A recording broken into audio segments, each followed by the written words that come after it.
Shabbat Shalom Vorach, Beshem Hashem Naaseh Venatzliach pour ce matin. Nous sommes aujourd'hui le vendredi, Be'ezrat Hashem Barach, 28 du mois d'avril et le Zayin du mois de Iyar. Be'ezrat Hashem Barach. On commence ce premier shiur de la matinée avec l'aide d'Hashem. Shiur acheté juste un instant. Voilà, nous y sommes. Alors, pour la Haskara de Yaakov, David ben Yosef Tzvi et Rivka. רוח השם תנחנו בגן עדן עליון בכל השוכבים עמו בכלל הרחמים והסליחות וכן ירסם ומרמן תשמתו צור החיים de qui un homme pieux qui avait toujours des mots de Torah dans sa bouche Baruch Hashem Yidibar Tabam et aussi pour l'élève Elf Avdalin donc la personne décédée maintenant pour un bon zivug agoun pour Freida et Keren Banot Myriam ainsi qu'une bonne fin de grossesse avec une bonne délivrance pour Rivka Bat Myriam et une parnasa tova lechol hamischal bichlalam li Myriam bat Chana et Chaim ben Shulamit pour un bon shlom bayit reshuot nechamot hatzlacha v'arvacha bechol ma'asedehem yatzkilu yatzlichu v'yarvichu be'ezrat Hashem barach. En commençant ce shiur en leur souhaitant tous les bonheurs du monde. On commence avec Rabbi Chaim ben Attar pour ce premier shiur avec une question et bien entendu un développement. Rabbi Chaim ben Attar zchuto yegan alehem ve'ezrat Hashem yalin shmato shel oto niftar. On pensera bien sûr, Bezrat Hashem, à une grande réfouach lema pour tous les malades d'Israël, notre liste. Mais comme on a 2 cours à faire l'un après l'autre, peut-être 3 si je peux. Ce serait, si c'est pas 4, effectivement, qui sont prêts d'ailleurs dans ma tête. Il n'y a plus qu'à les faire. On y va tout de suite et en même temps les logements de comité Israël. Et bien sûr, une grande atzlacha va'alvacha pour vous et particulièrement ceux qui nous soutiennent. Boker Tov, Shabbat Shalom. La paracha de la semaine à Haremot Kedoshim nous parle de Vaïdaber Adonai el Moshe à Haremot shene bnei Aaron bikorvatam slicha lifnei Hashem vayam mutu. Donc ce premier verset de la paracha de Haremot vient nous apprendre une fois de plus la mort de Nadab et Abihu duquel on a parlé à maintes et maintes reprises. Rabbi Chaim ben Attar, le roi Chaim HaKadosh dit Madwa et gisha Torah Hashem diber im Moshe Rabbeinu leachar motam. Pourquoi est-ce que Moshe Rabbeinu se voit convoqué par Dieu après la mort des enfants de Aaron, Aaron, qu'est-ce qu'il a voulu dire de façon allusionnée à Moshe Rabbeinu quand il a vu que quand il a appelé Moshe Rabbeinu après la mort des enfants de Aaron.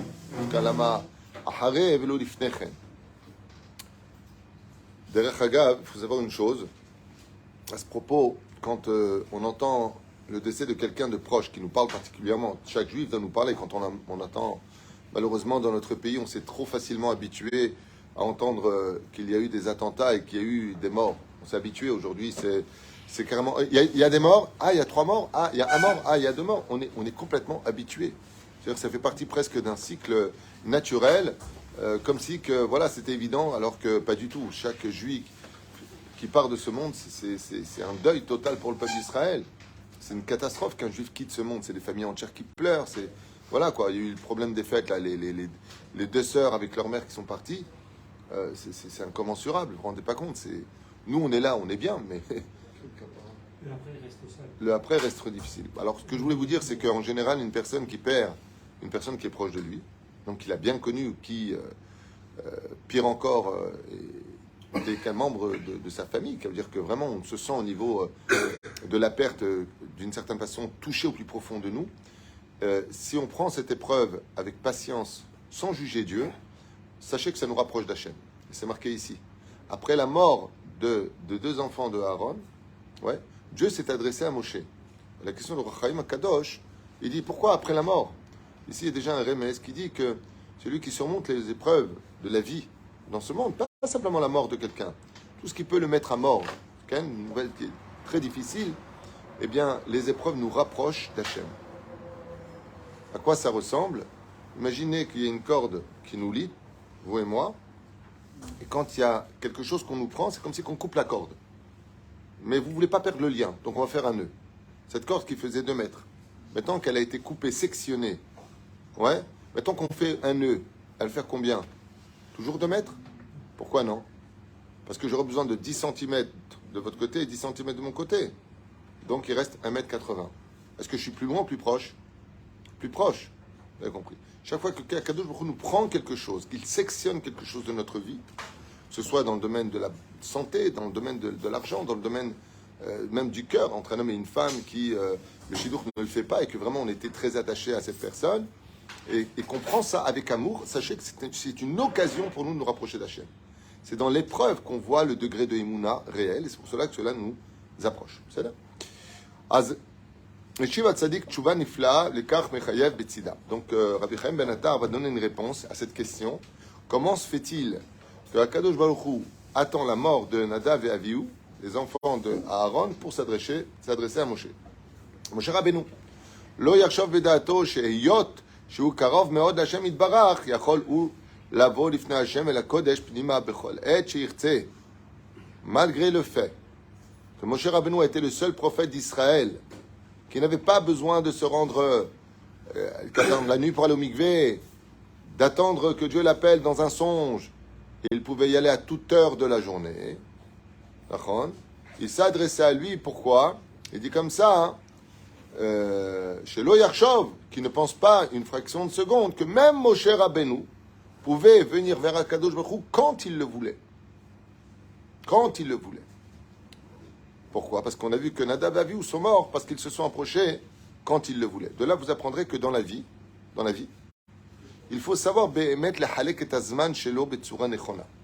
C'est-à-dire qu'il va falloir se fixer un temps pour chaque chose dans ce monde. Le monde exige une ordonnance.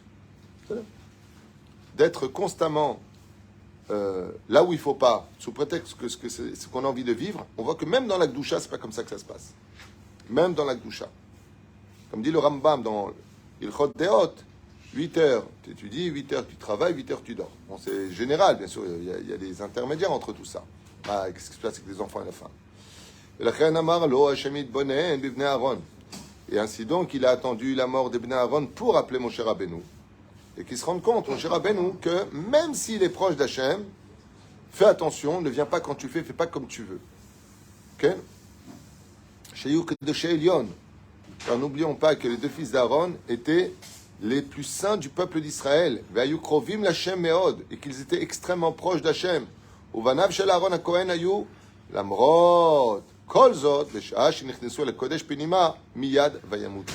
on a vu que sous prétexte qu'ils aimaient Dieu, sous prétexte qu'ils étaient fous de Dieu, sous prétexte qu'ils ne pouvaient pas vivre une seule seconde sans Dieu, ils sont morts. De là, cela vient nous apprendre que la kirva, la teshuva, la proximité qu'un homme doit avoir avec son Créateur, lui aussi exige une façon d'être ordonné. On a pu le constater avec d'autres personnages qui ont raté leur vie, entre guillemets, à cause de cette, malheureusement, distance non respectée. Aniasbir et Tatsmi.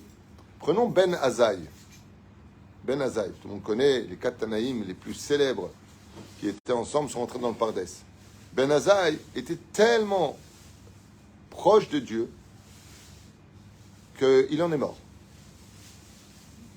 Ben Zoma était tellement proche de Dieu qu'il en est devenu fou. Alors qu'est-ce que ça veut dire? Moi je trouve que quand j'étais jeune et que je faisais tchouva, les gens étaient tellement loin qu'ils me disaient vous êtes fanatique, parce que je faisais Shabbat. J'allumais pas l'électricité, ils me disaient mais vous êtes fanatique, il n'y avait pas d'électricité avant, ils ne savaient même pas de quoi ils parlaient, ils se permettaient de juger, en plus de ça, ça les dérangeait pas eux. Mais ça les dérangeait que je fasse teshuva, je ne sais pas. Et c'était fanatique. Et avec le temps, je me suis rendu compte que d'être un fanatique dans la Torah, c'est un compliment, ce n'est pas une insulte. D'accord? Mais c'est vrai que Dieu ne nous demande pas d'être fou de lui. Il n'y a pas marqué « Tiye meshuga alay », comme un homme dirait à sa femme « Allez meshuga alay ». Dans la Torah, on ne te demande pas d'être meshuga. On te demande d'être ve'ahavta, d'aimer Dieu. Bechol levavecha ufchol nafshecha, de tout ton cœur, de tous tes moyens. C'est un ba'aya, de ton âme, de tout le moyen, un ba'aya. Aval, il y a un seder. Et là, le Rachim HaKadosh, il vient nous apprendre que la façon d'approcher Dieu a l'obligation d'être respectée par des formes et des côtés humains. Pourquoi est-ce qu'ils sont morts? Ils n'étaient pas mariés. De là, tu apprendras que tu apprends à aimer Dieu par ta femme. Tu apprends à aimer Dieu par tes enfants. Ils sont rentrés, ils n'avaient pas le manteau du Kohen Gadol. Tu apprends à aimer Dieu dans ta façon de t'habiller. À Kadosh Baruch Hu, c'est pas stam, tu fais ce que tu veux, tu viens quand tu veux selon tes pulsions. Tellement tu as d'amour pour lui. C'est comme quelqu'un, il se sent tellement proche de Dieu à Kippour qu'il décide de faire Kippour toutes les semaines. Est-ce qu'il a le droit? Non, non. Il kiffe tellement le Shabbat qu'il a décidé de faire 3 Shabbats par semaine. Il a le droit? Non. Il aime tellement la soukha qu'il veut rester 10 jours dedans. Il a le droit? Non. C'est machikatou. Alto sifun val tigraoun. ni vous rajoutez, ni vous enlevez. Aimez-moi comme moi je vous demande de m'aimer. Et ça a été le pli qui a malheureusement créé la mort de Nadav et Abihu. C'est-à-dire que même dans le céder de la vie, je me rappelle qu'une fois ici, on avait un avrère qui étudiait, il était là le jour et la nuit, le jour et la nuit, le jour et la nuit. Et je lui ai dit, dis-moi, combien tu as d'enfants à la maison? Il m'a dit 10. Je lui ai dit, qu'est-ce que tu fais quand tu rentres à la maison? Il m'a dit, j'étudie. Je lui ai dit, Ata Racha. Il était choqué, je me rappellerai de sa tête, il était choqué. Il m'a dit quoi? Je suis un rachat parce que j'étudie la Torah. Je lui ai dit non, que tu étudies la Torah, t'es un tzaddik. Mais que tu aies fait des enfants pour faire des enfants, ça fait toi un rachat. Il me dit je comprends pas. Mais t'as le Torah keneget kulam. Je lui ai dit non, Katou vedibar tabam. Ouvrir techabat derech. La Torah elle est sur le chemin. La Torah quand tu rentres à la maison, tu as tes 10 enfants. Tu sais ce qu'ils étudient au Talmud Torah? Tu es au courant de ce qui se passe dans leur vie? Il me dit non. Ma femme elle s'en occupe. Je lui dis zerishut. Quand tu rentres chez toi, tu poses ton Talmud et tu t'assois tous les jours 5 minutes avec tes enfants. Je vous affirme, chers amis, même pas un mois après, quelques semaines plus tard, il me dit merci Mikol Alev. Il s'est rapproché de ses enfants. Mamash. Et les enfants attendaient ces 5 minutes. 10 enfants, faut être balèze. Bon, il n'y a pas que des garçons. Mais il m'a dit, mais même ma femme, on revit à la maison. Et c'est ça dont on parle. Ça veut dire quoi? Tu veux étudier dans une grotte. C'est pas le but. Le but, c'est pas ça. Loa Midrash, Aikarela Maaseh. C'est comme ces gens qui viennent étudier la Torah et qui rentrent à la maison, ils n'ont rien à dire, ils n'ont rien à partager, ils n'ont rien à communiquer. C'est pas ça la Torah. La Torah, c'est la vie. Elle est dans la vie. Rester dans le cadre de la halakha avec un système humain. C'est-à-dire, Tefila Moshe Isha Elokim. Pourquoi on ne dit pas Elokim Moshe? Parce qu'il est devenu Isha Elokim. Il faut être un homme parmi les hommes. En tout cas, c'est l'enseignement de Rabbi Nachman. Rabbeinu, après avoir jeûné, est devenu comme un ange. Il a dit, là où je suis arrivé, au plus haut degré de ce que l'humain pouvait arriver avec sa neshama, ben je me suis rendu compte qu'il suffisait simplement d'être un homme qui étudiait la Torah simplement, sans se prendre la tête, et d'être tout simplement heureux de vivre, de dire merci à Dieu. Voilà. Et ça, le Baal Shem Tov, Zecher Tzadik Vekadosh Ibracha, il le disait ouvertement. Il disait ouvertement, moi je veux prier dans une bête à Knesset où il y a des gens intègres et simples. Quand je vois quelqu'un ici que j'aime énormément, qui s'appelle Nissim, comment il se prépare toute la semaine, comment il se prépare, on rigole beaucoup avec Rabbi Hacher, il se prépare toute la semaine pour dire un mot précis, c'est Betmimout, et il te regarde comme ça, quand tu vas faire Hachem et l'air, il vient me voir avant, il me dit, dis-moi, l'air que je fais, il va être bien là, celui-là c'est bon, Tamim. Mais ces gens-là, ils vont directement au Gan Eden à la mort. Pourquoi? Parce qu'ils sont sincères dans une mimout, dans une simplicité d'esprit, où il n'y a pas d'ambiguïté, il n'y a pas d'arnaque, c'est de la sincérité. Quand tu vas à la synagogue, quand tu ne peux pas venir, je dis, moi, tu n'étais pas là hier. Il m'a dit, oui, j'étais très fatigué, je fais attention à ma santé. C'est Tamim. Cet homme-là, tu peux être certain que c'est la Shrina qui est partie le voir chez lui à la maison. Amiti, il n'y a pas de je me cache derrière, j'ai des excuses. On est les rapachoutes. Comme j'ai fait un cours qui s'appelle c'est très compliqué d'être quelqu'un de simple. Regardez ce cours, il est très intéressant. Même moi, je me suis kiffé. Tov. לכן אמר לו השם יתבונן בבני אהרון, שהיו קודשי העליון, regarde comment ils sont morts. אף אתה, משה רבנו, תיזהר שלא לפרוץ גדר להיכנס אל הקודש פנימה. Et ce n'est pas parce que toi, Moshe Rabbeinu, alav hashalom, tu es le plus grand de tous les prophètes de l'histoire, et qu'il n'y aura plus jamais un prophète comme toi, même le Mashiach sera juste en dessous de Moshe au niveau de la prophétie. En Chokhmah, il sera plus grand que le roi Salomon, est plus grand que Moshe, le Mashiach. Avant la prophétie, il n'y aura pas que Moshe, l'okam navi ke Moshe. Mais la reine, et c'est pour cela, étant donné que ne s'est jamais levé un prophète qui parlait panim el panim, il n'avait pas besoin de rentrer dans un songe pour parler avec Hachem. Il lui a dit, attends et regarde bien ce qui se passe pour Aaron. Ça veut dire que approcher Hachem, ça demande vraiment un tidrour. On n'approche pas Hachem comme on veut. Et de là, pour nous, dans les maasés, quand on entend ce genre de choses, on a envie de attendre. Nous, on est en 2023, de l'ère vulgaire. Ok, j'apprends ça. Mais qu'est-ce que j'en ai à faire, moi? Moshe, il est plus de ce monde. C'est Atik Yomin. C'est une vieille histoire, quelque part. Chouva Ilo, de là, tu apprendras ici comment faire tes chouvas. Même de nos jours. On ne fait pas de chouva comme on veut. C'est pas, ça y est, j'ai découvert Dieu, ça y est, je quitte tout, je fais... Non. L'okachol. Apprends de Nadav et Avihu. Apprends de Moshe Rabbeinu que Dieu l'a appelé après qu'il soit mort. Pour lui dire que d'approcher Hachem, ça demande de la sagesse et c'est pas comme on veut. Il faut que tu aies un rave. Il faut que lui te guide. il faut qu'ils te disent par rapport à toi. Moi, combien de fois ça m'est arrivé de voir des gens qui ont fait tchouva, mais alors ils ont découvert Dieu. Pas incroyable. Ils veulent quitter leur travail, et ils veulent quitter, attention, ils veulent s'enfermer. Oh, babouche, c'est du Yetzirara tout ça. Tu fixes le matin, maintenant tu vas à la Beth Knesset, tu fais tes halachot le matin, doucement, doucement, doucement, doucement, doucement, doucement. Pas comme tu veux. Ça y est, j'ai découvert Dieu, ça y est, je m'enferme. C'est pas comme ça que ça se passe. La kirva, la façon dont on va approcher Akadosh Baruch Hu, ça aussi, ça demande de la sagesse. Attends aussi que Dieu il t'appelle. Bien sûr que tu dois chercher la Torah et les mitzvot. Bien sûr qu'un ami doit tout faire, mais pas courir, pas comme un imbécile. Ken? Quand on n'est pas marié, on ne peut pas aimer Dieu, Hachem, comme Quand on n'est pas marié, est-ce qu'on ne peut pas aimer Dieu? Réponse, quand on n'est pas marié, on ne peut pas aimer Dieu comme lui veut être aimé. Dieu veut des hommes. Comment on dit un homme en hébreu? Ou sinon, bon, Adam. Le mot homme se dit Adam, qui est homme. C'est-à-dire, à partir de quand on devient un homme? À partir du moment où on est marié. Donc, si Dieu veut que les hommes le servent, il faut qu'il soit marié. Sinon, il n'est pas marié. Ani Khatsi ben Adam. C'est-à-dire, je ne suis qu'à moitié d'un homme. Hazak ou Baro. C'est-à-dire, Daniel, il faut que tu te maries, Yatik. Ah, tu as quelqu'un? Bezrat Hashem.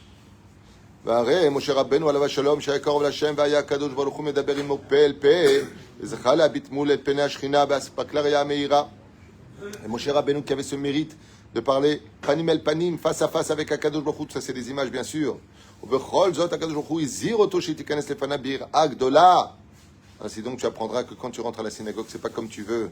Ça rejoint un peu ce que le cours de ce matin entre Rashi et Rabbeinu Tam, quand on a parlé que faites attention d'organiser des kidouches dans le Beth Knessiot, d'arrêter avec ce mot, viens, on se fait un kiff. C'est exactement ce dont il parle ici, le Rachaim.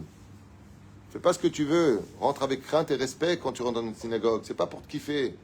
C'est pas pour, viens, on se boit, viens, on parle, une jambe sur l'autre. C'est pas un bête café, une synagogue.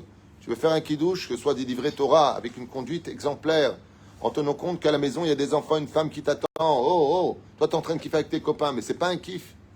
Tu viens pas pour te kiffer à la synagogue, tu viens faire kiffer Hachem. T'as envie de te faire des kiffs avec tes copains, faire un apéritif chez toi. Ah, le bête Hachem, c'est pas pour ça. Que tu passes des bons moments en faisant un kidouche, il n'y a pas de mal. C'est d'ailleurs, on le fait ici de temps en temps quand il y a des vraies raisons. C'est très agréable. Il y a le kidouche, il y a 3-4 personnes qui prennent la parole, des beaux devar Torah, un petit chant sympathique. Quand on peut, la malo, on boit un petit verre. Enfin, Maurice, il me sert toujours un peu plus, mais il me tue. C'est l'histoire du crabe. Quand il rentre chez lui, il marche en crabe. Hein? 3 petits verres. On va faire attention de ne pas rentrer sous. C'est une avéra de rentrer sous à la maison. Zélo a fait. Après, tu rentres, tu vomis, tu t'allonges par terre. Mazé. Zélo a fait. Que tu restes 5-10 minutes, un quart d'heure. Combien de fois, moi, je vous dis, allez, stop, rabotaille. Vous avez des femmes qui vous attendent. Il faut penser à ceux qui attendent. Sur le canapé. C'est Klarchov, Alzé. Servir Hachem et aimer Dieu, c'est pas comme toi, tu veux. C'est un ensemble de choses sur lesquelles tu n'as pas le droit de construire des mitzvot sur le dos d'une avéra. Et la reine, fais attention à cela. Ta femme, elle t'attend. Et toi, tu es en train de discuter, tu kiffes, et tes machins, tu bois. C'est d'ailleurs, mais l'autre, t'as fait quoi? Vous savez, Odmar Khouto, il est rentré. C'est ça ton Shabbat? Après, le mec, il a mangé ici. Il arrive là-bas, sa femme, elle lui fait les salades. Je peux pas, j'ai mangé à la synagogue. Alors, pourquoi j'ai préparé tout ça? Vous savez que c'est une avéra, ça? Vous êtes au courant de ça? Sauf si la femme, elle est d'accord. Elle prépare que le poisson, un peu de viande. Ils s'arrangent entre eux.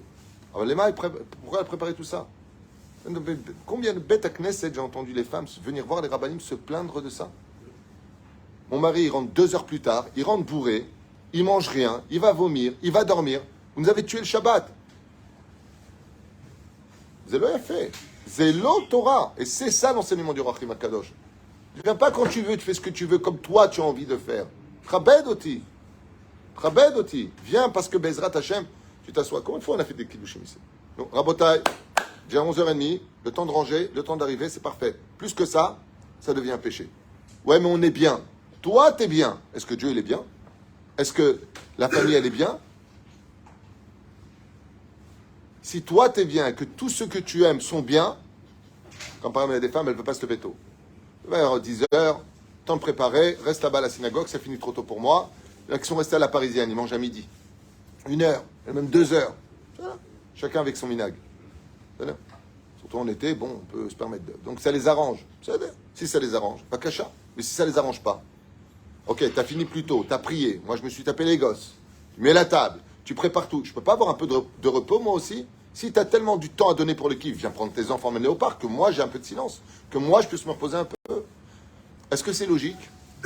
Ouais, mais enfin bon, moi aussi je traite la semaine, je suis avec les copains. Eh ben fais-toi un après-midi, un soir. Ah bah, l'or cheshboni. Adam tzarich liot chacham. Prends tes enfants avec toi, tu les mets ici, tu les amènes, Bezrat Hashem, un petit peu. Comme on dit, tout ce qui est extrême est nuisible. Et c'est ce que vient nous enseigner ici la Torah. Et cette critique-là, d'ailleurs, a été reportée dans la parashat Be'alotecha sur Moshe Rabbeinu. Pourquoi tu es divorcé de ta femme? Vous savez ce qu'elle voulait dire, Myriam, dans son Avak Lashon Hara? Elle voulait dire, je ne comprends pas la Torah. Comme on le voit dans la parasha de Haremot. C'est pas de vivre la Torah avec sa famille. Et Moshe est seul. Tefila les Moshe Isha Elokim. Où sont ses enfants? Où est sa famille? C'est une des raisons pour lesquelles on ne dit pas Eloké Moshe. Parce que Moshe, même si c'est le plus grand des prophètes, il ne peut pas servir d'exemple pour nous. Il ne peut pas servir. Si on serait tous divorcés et tous ses enfants, on ne sait pas où ils sont. Moshe est unique dans son histoire, parce qu'il est le transmetteur de la Torah. Vous savez, Moshe qui belle Torah, Moussara le choix. Après, c'est une Messira. Vous savez, c'est Péroucha d'abord. Et la reine, sachez une chose, c'est que un vrai serviteur de Dieu, c'est que quand il vient servir Hachem, il y a le sourire de sa femme, de ses enfants qui sont derrière, et de tous ceux qu'il aime. C'est comme le mec qui vient en retard au travail, son patron lui dit, écoute, tu commences à 9h au boulot, tu viens toujours à 9h30. Ah, mais j'y peux rien, je prie le matin. Est-ce qu'il a le droit? Le Shulchan Aruch, qu'est-ce qu'il a convenu pour ça? Par exemple, la personne doit être à 7h tous les matins au travail. Il a une demi-heure de route pour y aller. Qu'est-ce que la Torah a convenu pour lui? Tfilat po'alim. Tu prieras avant le Netzach dans ton cas à toi, parce que tu ne peux pas faire autrement. Donc tu es obligé. Tu fais Tfilat po'alim, ça veut dire que la Torah elle te dit, je préfère que tu pries hors du temps permis par la halakha, que tu voles ton patron. Ça, c'est la Torah. Ne vole pas ton patron. C'est comme le mec, il est payé à l'heure, il passe son temps au téléphone à parler avec ses amis au téléphone, alors qu'il est payé à l'heure pour travailler. Au lieu de travailler, il passe son temps au téléphone. Moutar ou Assour? Gazlan, c'est du vol. La Khanek te dit à Kadosh Baruch Hu, serre-moi, aime-moi de tout ton cœur, fais tout ce que tu veux pour moi, mais à une condition. Que ce soit une Torah de vie, une Torah qui laisse les autres exister et expirer. Attention, bien entendu, hein, pas la femme qui dit, tu fais Shabbat, mais après on va tous à la plage mélanger. Pas d'Averot, Chas Veshalom, qu'il n'y ait pas d'ambiguïté. Pas de péché, chas veshalom, qu'un homme y faute. Il ne faut pas décevoir Hachem, même si c'est très dur, même si elle a tchouba. On doit s'efforcer de se soigner de cela. La reine, Bisiata Dishmaya, va, Moshe Rabbeinu, et Dieu il l'appelle. Il dit, maintenant tu viens. Et Moshe, il y va avec une crainte. Maintenant que son mort Nadav et Avihu, il comprend que dans la vie, des fois, celui qui nous guide à la Teshuvah, c'était le Yetzer Hara. Et quand est-ce que tu le vois ça? C'est très simple. Si quand tu rentres, tu n'es jamais souriant, tu es tout le temps colérique, tu vois que des défauts chez tout le monde, tu blesses les gens, tu te caches derrière ta petite bouteille, tout ça, ça démontre une seule chose, que tu te sers de la Torah. Parce que la Torah, c'est tout sauf ça. La Torah, normalement, elle doit te rendre patient, humble, agréable, un soleil. Si toutes les personnes comprenaient les vraies valeurs de la Torah, mais les femmes pousseraient tous leur mari, étudier la Torah. Parce que les femmes, qu'est-ce qu'elles ont comme problème avec les maris quand ils font tchouva de travers? Elles vivent, et même les parents, ils vivent la Torah comme une concubine, comme si que, mince, la Torah va te prendre de moi. Avant, je t'étais souriant, t'étais sympathique, depuis que tu as fait tchouva, on dirait une tombe, le mec. Mais au contraire, tu dois être encore plus agréable, encore plus relever les autres au lieu de les enfoncer. Ça, c'est une Torah de vérité. Et ça, c'est le message de Rabbi Haim Ben Attar. Ça, c'est le message de la Torah. Dieu te dit, viens quand moi je te dis de venir. Pas comme tu veux, viens. T'approches pas comme toi, tu crois que c'est comme ça qu'on me sert. On me sert comment? Un homme qui a fait Torah Mzot Masim Tovim et qui a humilié une autre personne. Quel est son dîne d'après vous? Ça veut dire il ne se rapprochera pas de Dieu. Mais il a fait Torah Mitzvot. Il a fait comme Torah Mitzvot. De là, tu apprendras que pour s'approcher d'Hachem, il faut venir avec le côté agréable de tous ceux que tu as fréquentés. Sois quelqu'un d'agréable. Vous imaginez, une personne décède à 120 ans. Il n'y a pas une personne qui dit du mal de lui. Il n'y a pas. D'abord, on n'a pas le droit, mais vous comprenez que tout le monde dit ah là là là là là là, il était bien, il était bien, il était bien. Vous imaginez ça? Comme le Rav Auerbach, quand il est décédé, sa femme, elle dit au cimetière à toutes ses amies, mon mari ne m'a jamais fait de mal de toute sa vie. Mais qui peut lever la main en disant ça aujourd'hui? Qui peut dire j'ai jamais vexé ma femme? Qui peut dire j'ai jamais fait du mal à ma femme? Qui peut dire ça? Qui peut dire ça? Ok? Une fois, une femme qui m'a raconté pendant un shlom baït, qui a exposé avec son mari, elle sait que c'est pas lui. Je lui dis pourquoi elle sait que c'est pas lui? Elle me dit mon mari, il est tellement minutieux avec moi. Une fois, ma savate, elle était en dessous le lit. Et je vois galérer pour aller chercher la savate qui est en plein milieu du lit. Et là, je lui dis mais qu'est-ce que tu fais? Je lui dis j'ai peur que tu te baisses, que tu as cherché au fond, tu vas chercher le balai. Alors, je suis désolé de t'avoir peut-être réveillé par le bruit, mais je voulais simplement que tu ne cherches pas tes chaussons, quoi, que tu les trouves. Soumettre lève. Donc pour elle, c'était pas son mari qui faisait le problème, il était influencé. Non mais chaîne. Par la savate. טוב, לא משנה. מעשה היה ברבי יוחנן בן זכאי בשבתירתו, עמדו תלמידיו ואמרו לו שילמד, שילמד אותם אורחות חיים. Quand a failli partir notre maître Rabbi Yochanan ben Zakkai, les élèves sont venus le voir et lui ont dit enseigne-nous un enseignement de la vie. והשיב להם רבן יוחנן בן זכאי שיזכו שיהיה מורא שמיים עליהם כמורא בשר ודם והלוואי שיקרא לכך. Il leur a dit dans le sens contraire, je souhaite que la crainte que vous avez pour les hommes, vous l'ayez pour Dieu aussi. Un homme, il risque pas de voler s'il voit les flics le regarder. Un homme, il fait pas de bêtises quand il voit que la caméra le regarde. Il dit là, t'as oublié qu'il y a une caméra de Dieu qui te regarde? Que la crainte que vous avez pour les hommes soit la même aussi que vous ayez pour Hachem. Dans les deux sens, on a vu ici un enseignement qui va dans les deux sens. D'un côté, n'approche pas Dieu comme tu veux. De l'autre côté, que tout comme de l'autre, tu sais que ce que tu veux dire c'est pas joli, que les gens ils te regardent, que tu vas avoir une bonne vitrine, une bonne identité vis-à-vis des autres. Alors toujours tiens compte de l'existence de Dieu face à toi. Et dans tous les sens, attends que Dieu t'appelle, dans le sens où bien sûr tu ne fais pas comme tu veux, tu ne vas pas faire plus de Shabbat que ce que Dieu te demande. Hein. Et de l'autre côté, que nous ayons cette proximité de voir à côté de chacun de nous Hachem qui nous regarde, nous écoute et inscrit nos actions. Ken? Je sais que c'est pas la paracha, mais la personne qui est presque à l'opposé de ces deux enfants de Aaron, c'est Pinchas. Lui, il lui a rien demandé. C'est un cas d'exception. Ce que tu dis est un cas d'exception et c'est pour cela que Pinchas ne peut pas être le leader du peuple d'Israël. Parce que malgré tout, c'est empreint de violence. Ce qu'on a vu chez Aaron, c'est Oev Shalom Verodev Shalom. On a vu, c'est Pinchas, c'est Veshiviti. Comment ça s'appelle? Tu m'as ramené le Shalom, hein, mais c'est passé par le meurtre. C'est passé par la Canaout. Et malgré tout, c'est bien. C'était bien pour le moment précis. Ça ne peut pas servir d'exemple pour les générations. Voilà. On se revoit dans un instant pour un deuxième shiur. Baruch Adonai Leolam.